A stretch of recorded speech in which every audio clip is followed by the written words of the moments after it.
Well, the second day of the Summit of the Americas meeting has just ended in Port of Spain, and our correspondent Yang Fuqing is now standing by at the summit venue with the latest. Hello, Fuqing.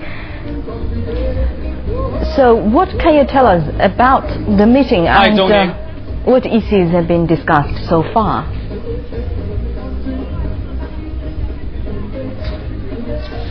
Well, the fifth summit of the Americas has entered its second day today, and there are quite a lot of activities and interactions, both on the summit and also on the sidelines. At the summit sessions, President Obama listened to the Latin American leaders, and he got quite an earful of complaints from some Latin American leaders about the past U.S.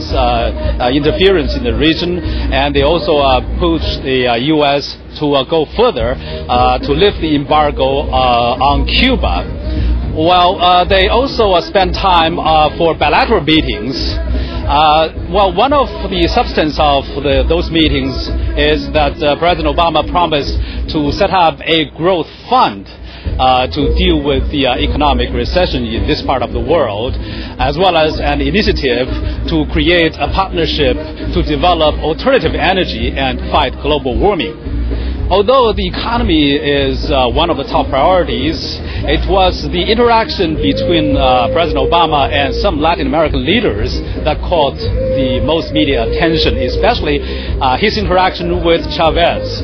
Only minutes before the opening session yesterday, President Obama reached out to Chavez, and the two men shook hands for the first time, during which Chavez said that he wants to be a friend of Obama. And early this morning, during a session of the summit, it was Chavez who took the first step.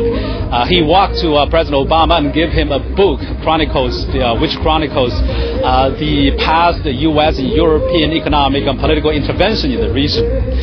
Well, during a photo opportunity later on, the two men shook hands for the third time, and they spoke briefly through an interpreter. These interactions would have been unimaginable just a year ago. So these interactions and other events really raised the eyebrows for many people. Dongning. You mentioned the interaction between U.S.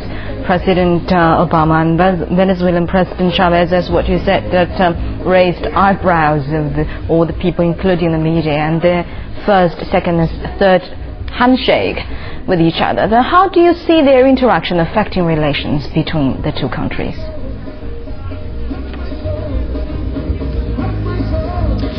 Well, there's no doubt that these highly symbolic gestures will lay a very good foundation and to create a kind of warm atmosphere for further improvement of bilateral relations.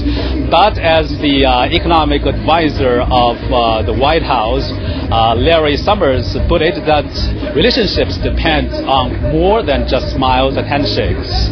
Analysts also believe that there's unlikely that will be a major breakthrough in the relations between the two enemies or two rivals in the Western Hemisphere. But President Chavez is more optimistic, saying that he is confident that bilateral ties will improve, and that he's considering to redispatch ambassador to the U.S.